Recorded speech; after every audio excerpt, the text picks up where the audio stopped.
He thought she was just another black woman he could intimidate, until she walked into court and destroyed his career. The road was nearly empty that night. A few cars rolled past, their headlights bouncing off wet pavement. The streetlights flickered, casting long shadows over the stretch of highway outside Birmingham, Alabama. It was late, just past 11, the kind of hour where most people just wanted to get home. Lieutenant Commander Renee Dawson had been driving for nearly 2 hours, her fingers drumming lightly against the wheel, humming along to the soft rhythm of an old jazz tune playing through the speakers. She wasn't in uniform, just a simple black sweater and jeans, hair pulled back. She didn't stand out, or so she thought. Then she saw the lights in her rearview mirror, red and blue, flashing, gaining on her fast. Her stomach clenched. Not out of fear, she knew how these things went, but out of exhaustion. She signaled, changed lanes, and eased her car onto the shoulder. She put the car in park, took a slow breath, and kept both hands where they could be seen. She had been in the military long enough to know the drill. A white patrol car stopped just behind her. The officer took his time getting out. When he finally did, he moved like a man who expected obedience. Heavy boots scuffing against asphalt, one hand resting on his belt, the other holding a flashlight that flicked on as he approached. She turned her head slightly, watching him through the side mirror. The name on his badge caught the light. Briggs. License and registration. No greeting, no explanation. His voice was flat, practiced, impatient. Renee met his eyes in the mirror, then reached slowly into the glove compartment, pulling out her documents. "Was I speeding, officer?" she asked, her voice steady. Briggs didn't answer right away. He took the papers from her hand, holding them just out of reach as he gave her car a once-over. "Taillights out," he said. She frowned. "That can't be right." Briggs finally looked at her. "Are you arguing with me?" A beat of silence passed. Renee could feel the shift in the air, that quiet, unspoken moment where power met resistance, and one side expected the other to cave. She'd seen it before. In briefings, on bases overseas, in training exercises meant to prepare sailors for the world outside the Navy. She knew better than to push, but she also knew her rights. "I'm just saying," she replied, voice calm. "My tail lights were checked a few weeks ago. But if there's an issue, I can get it fixed." "Step out of the car." Briggs cut her off like he hadn't heard a word. Renee exhaled slowly. She glanced toward the traffic ahead. No witnesses. She tapped her fingers against the steering wheel once, then reached for the door handle. "Mind telling me why?" she asked. Briggs tilted his head, smirking. "Because I said so." She let that hang in the air for a second, then unbuckled her seatbelt and pushed the door open. The night air was cooler than she expected. She stepped onto the pavement, her posture relaxed but measured. She wasn't looking for a fight, but she wouldn't be bullied either. Briggs took a step back, scanning her. She could feel him sizing her up, deciding how much he could get away with. "Turn around. Hands on the car." This time she hesitated. For what reason? Briggs took a step closer. His smirk disappeared. "Are you resisting?" Renee held her ground. "No, I'm asking a question." A flicker of something crossed his face. Annoyance. Amusement. Maybe both. Then, without warning, he reached for his radio. "We got a non-compliant driver here," he muttered into the speaker. Then louder, "Turn around." Her pulse picked up, but her expression stayed neutral. "Officer, I need you to understand something," she said, her voice low but firm. "I know exactly what I'm allowed to do, and I know exactly what you can't do." Briggs didn't like that. His jaw tensed. "You're under arrest," he snapped, reaching for her wrist. Renee moved before he could grab her, stepping back just enough to avoid his grip. "Under arrest for what?" Briggs pulled out his cuffs. "For obstructing an officer." She exhaled sharply through her nose. So that was his game.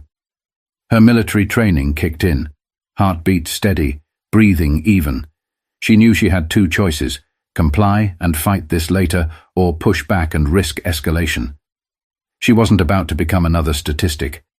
With slow, deliberate movements, she turned, placing her hands on the roof of her car. The metal was cool against her palms. Briggs wasted no time yanking her arms behind her back, tightening the cuffs far too much before shoving her toward the patrol car. "You don't know what you're doing," she murmured. Briggs chuckled, shoving her into the back seat. "Lady, I know exactly what I'm doing." But he didn't. Not even close.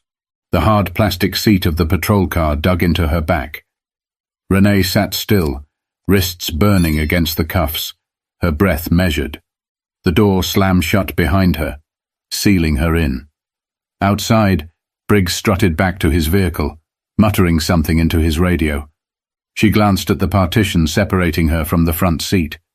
The faint reflection of her face stared back. Calm, composed. But beneath that, something simmered.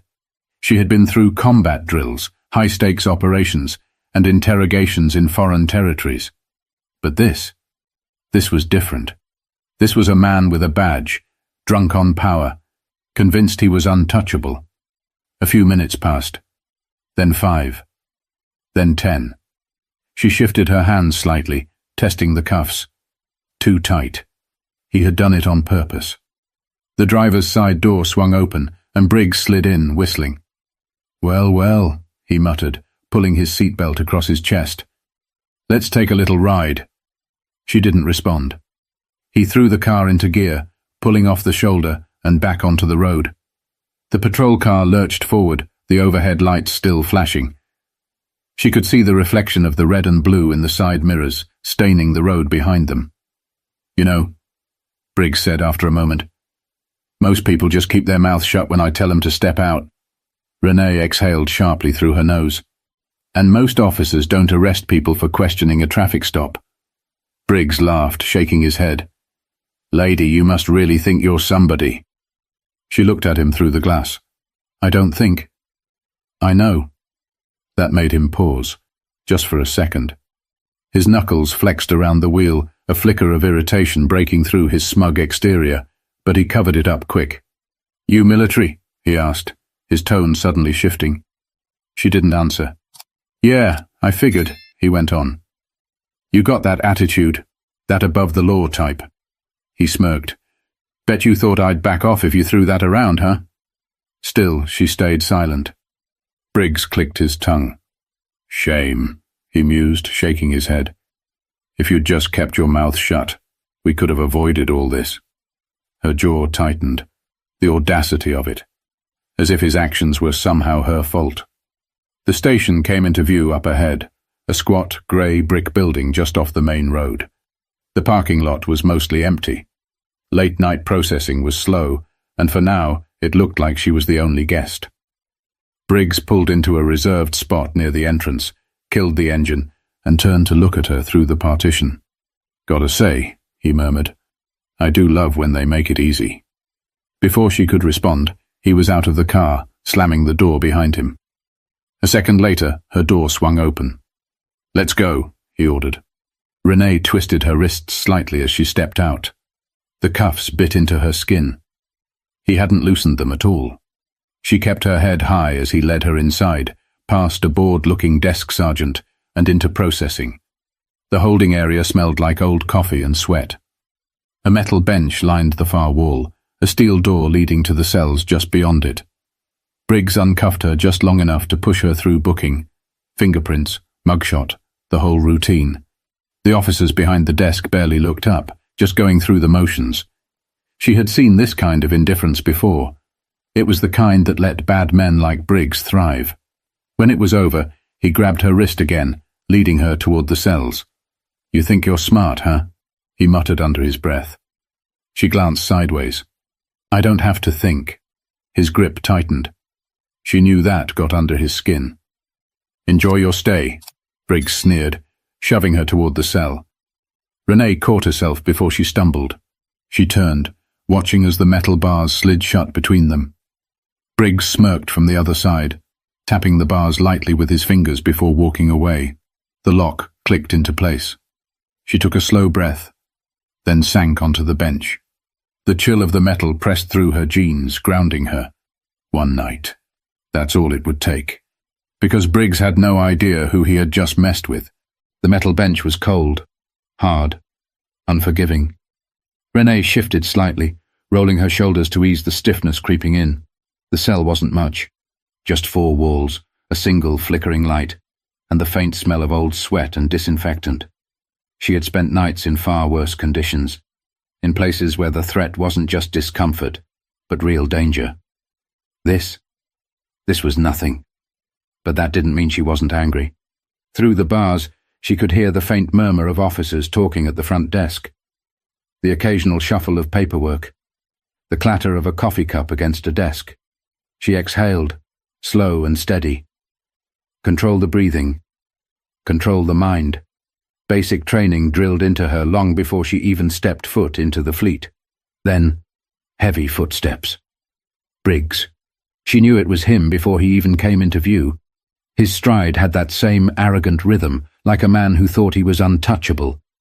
He appeared in front of the cell a second later, arms crossed over his chest, that same smirk plastered on his face. "Comfy?" She didn't answer. He tilted his head, stepping closer to the bars. "You know, if you'd just played along, you wouldn't be in here right now." She let a slow smile curl at the edges of her lips. "Oh, I'm exactly where I need to be." Briggs's smirk faltered for just a second. A flicker of something in his eyes. Annoyance. Uncertainty. He covered it fast, scoffing as he glanced toward the empty holding area. "No one's coming to get you tonight, lady." He shrugged. "Guess that means you'll have some time to think about that attitude." Renee just watched him, unmoved, unshaken. Briggs leaned in slightly. "See, here's the thing," he continued, lowering his voice. "People like you think the rules don't apply. You think a little confidence is enough to get out of trouble." She let him talk, let him ramble. It didn't matter, because he didn't know what was coming. And then, as if on cue, another officer approached from the hallway. A younger guy, probably in his late 20s, dressed in a standard-issue uniform. He stopped a few feet away, holding a clipboard. Sergeant?" The officer's voice carried just a hint of uncertainty. "We got a call." Briggs barely glanced at him. "And?" The officer hesitated, shifted on his feet. "And? I think you need to see this." Briggs frowned, then gave Renee one last look before stepping away. She sat back, listening. The conversation was hushed, but she caught bits and pieces. Something about a lawyer, a call from higher up, questions about why she was being held. Briggs's voice dropped lower, sharp and annoyed. The younger officer stammered something in response, but whatever it was, it didn't seem to make him happy. Then, heavy footsteps again. Briggs stormed back, jaw tight, hands clenched into fists at his sides. His smirk was gone. "What the hell did you do?" Renee leaned forward, resting her elbows on her knees.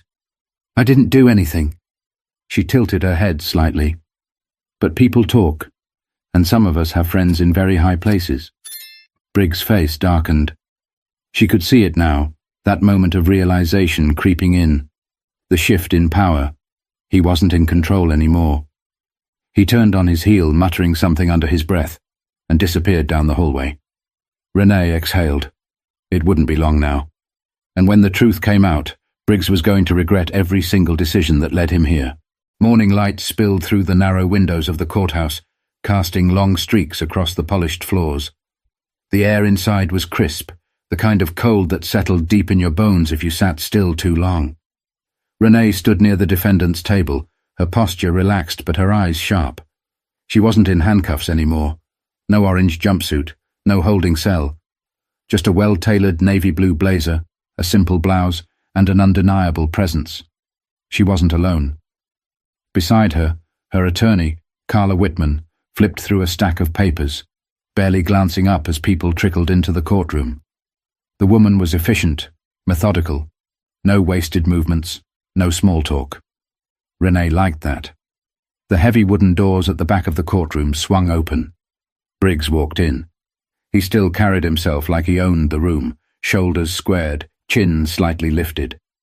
But there was a difference now, a stiffness in his step, a flicker of something in his expression that hadn't been there before. He wasn't as sure of himself anymore. Renee caught his eye. He looked away. Good. The judge entered, and the room quieted. Judge Alan Kirkland, an older man with a weary expression, adjusted his glasses as he settled in. He didn't waste time. "All right," he sighed, glancing over the case files. "Let's get to it." The prosecutor, a middle-aged man with neatly combed hair, cleared his throat. "Your Honor, we have reason to believe that the defendant, Lieutenant Commander Renee Dawson, was unlawfully detained without probable cause. Furthermore, new information suggests a pattern of misconduct involving the arresting officer, Sergeant Daniel Briggs." A murmur rippled through the room. Briggs shifted in his seat, jaw tightening. The judge peered at him over his glasses. "Sergeant Briggs, care to explain?" Briggs leaned forward, clearing his throat. "Your Honor, the defendant was uncooperative during a routine traffic stop." The prosecutor cut him off. "Uncooperative?" He turned, lifting a document from the table. "Lieutenant Commander Dawson's record shows a distinguished military career, graduate of the Naval Academy, multiple commendations, no criminal history, no outstanding citations. Are you telling me that despite all this she was such a threat that you had to arrest her over a broken taillight?" Briggs opened his mouth, then shut it. The silence stretched. The prosecutor continued, flipping through his papers. "Additionally, an internal review of your arrest history shows a disproportionate number of traffic stops involving black drivers in this district." The murmurs grew louder. Briggs's face darkened. Judge Kirkland set his file down with a sigh. "Sergeant, I don't like what I'm hearing." Briggs sat back, crossing his arms. She resisted. The prosecutor raised an eyebrow. "The body cam footage says otherwise." Another ripple of noise moved through the room. Briggs looked at the judge, suddenly more defensive. "I was following standard procedure." Judge Kirkland wasn't buying it. He glanced toward the bailiff. "Let's play the footage." A screen lowered at the front of the courtroom. A video began to play. Renee didn't turn to watch. She had lived it. Briggs barking orders, her calm voice, the unnecessary escalation, the smug way he tightened the cuffs. The room was dead silent when the footage ended. Judge Kirkland leaned forward, steepling his fingers. "Sergeant Briggs, you violated protocol. You conducted an unlawful arrest. And you failed to report the full details in your initial statement." Briggs opened his mouth, but the judge wasn't done. "The charges against Lieutenant Commander Dawson are hereby dismissed." His gavel came down, sharp and final. "And I strongly suggest an internal investigation into Sergeant Briggs' conduct." The tension in the room snapped like a pulled rubber band. Briggs looked like he had been punched in the gut. His face flushed red, hands clenched into fists at his sides. Renee simply exhaled. Slowly. Controlled. She never had a doubt. As she stood, collecting her things, she glanced toward Briggs one last time. Their eyes met. No words were exchanged. They didn't need to be. Because this time, she wasn't the one who had to fight for her reputation. Briggs was. Briggs stormed out of the courtroom, his heavy footsteps echoing down the polished hallways.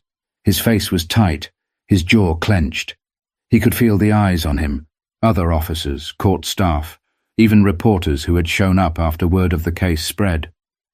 He wasn't used to this. He was used to control, to walking into a room and commanding respect or fear. But now, the power he had taken for granted felt like it was slipping through his fingers. And then came the worst part. "Sergeant Briggs!" A sharp voice cut through the hallway noise. He turned. Chief Eldon Baker stood with his arms crossed, his expression unreadable. The older man had been on the force for over 30 years, a respected figure in the department. His word carried weight. Briggs straightened. "Sir?" Baker studied him for a moment, then with a curt nod, motioned for Briggs to follow him into a private office. The second the door shut, the chief's tone dropped.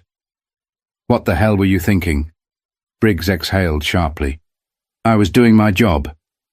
"Your job?" Baker scoffed, tossing a file onto the desk. It landed with a heavy thud. "That's not what it looks like from here. The body cam footage, the arrest history, the fact that you didn't even know who you were arresting. Briggs' nostrils flared. What does that have to do with anything? Baker leaned forward. Everything. His voice was quiet, but sharp. This wasn't some random woman. This was a high-ranking Navy officer. You think this is just going to disappear? Briggs looked away, grinding his teeth. She was disrespectful. She questioned you, Baker cut in. That's not a crime. Briggs scoffed, shaking his head. You don't get it. People like that. The chief's expression hardened. People like what, Briggs? Silence. Briggs swallowed but said nothing. Baker sighed, rubbing his forehead.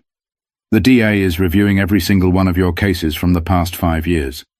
You've been flagged for racial profiling, and you better believe this department isn't going down with you. Briggs felt his stomach twist. What does that mean? Baker straightened. It means you're being put on immediate suspension. Effective now. Internal Affairs is investigating, and if they find what I think they're gonna find. He shook his head. Your career is over. The words hit Briggs like a punch to the gut. His face burned. This is bull. Baker held up a hand. Don't finish that sentence. His voice was ice. Pack up your desk. And if I were you, I'd get a lawyer. Briggs stood there, fists at his sides, his world unraveling in real time. And for the first time in his career, he realized he wasn't untouchable. Across town, Renee sat in a quiet cafe, stirring a cup of coffee as she scrolled through her phone.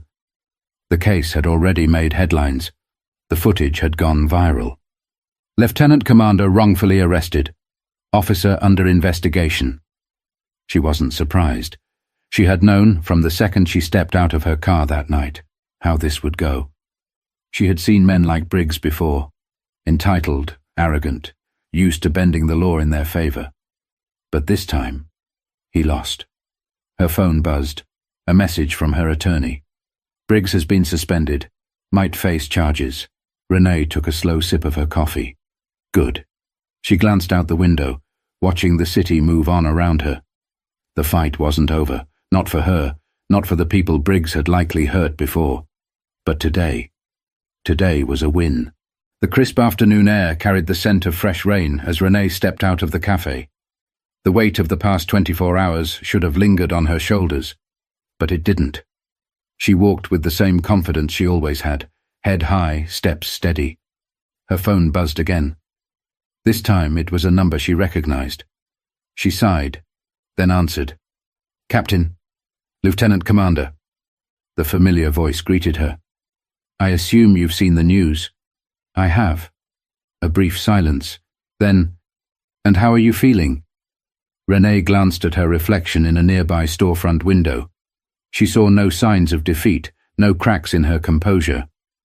I feel like I did exactly what I was supposed to do, she replied. The captain's voice softened.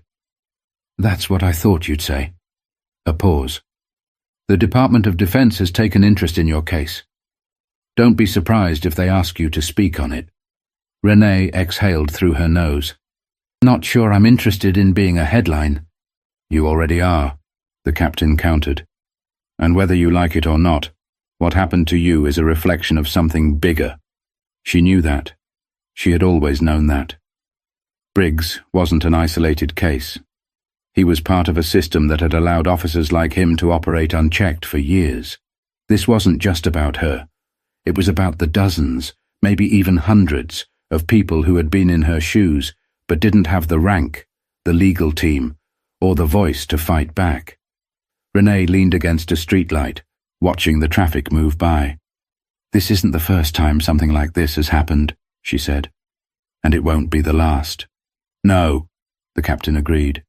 But it's the first time Briggs is facing consequences. And it's because you didn't back down. Renee closed her eyes for a second, letting those words settle. She didn't back down. Not when Briggs pulled her over. Not when he tried to intimidate her. Not when the cuffs tightened around her wrists. Not even when she spent the night behind bars, knowing full well the deck had been stacked against her. She had stayed firm. And now, she had won. The captain cleared his throat. "One last thing," he added. "You might be getting a call from the mayor's office." Renee's eyebrows lifted. "Oh?" "Seems they want to recognize you for handling the situation with professionalism and grace." She smirked. "Now that's ironic." The captain chuckled. "You gonna accept it?" Renee thought for a moment, then shrugged. "I'll think about it." She ended the call and tucked her phone back into her pocket. Across the street, a mother walked with her young son, his small hand wrapped tightly around hers. He was laughing about something, carefree, full of life. Renee watched them for a moment. The next generation. She had fought for herself, yes, but she had also fought for him. For every black boy and girl who deserved to grow up in a world where men like Briggs couldn't wield their badges like weapons. She took a deep breath, and then she walked away, her steps firm, her purpose clear. Because this fight wasn't just hers. It never had been. Power unchecked is power abused. And the only way to change the system is to hold it accountable. What happened to Renee happens to people every day. People who don't have the privilege of rank, connections, or evidence to back them up. That's why it's important to speak up. To demand change. To refuse to stay silent. If this story made you think, share it. If it made you angry, talk about it. And if it made you realize how much work is left to do, stay engaged. Because real change starts with real conversations.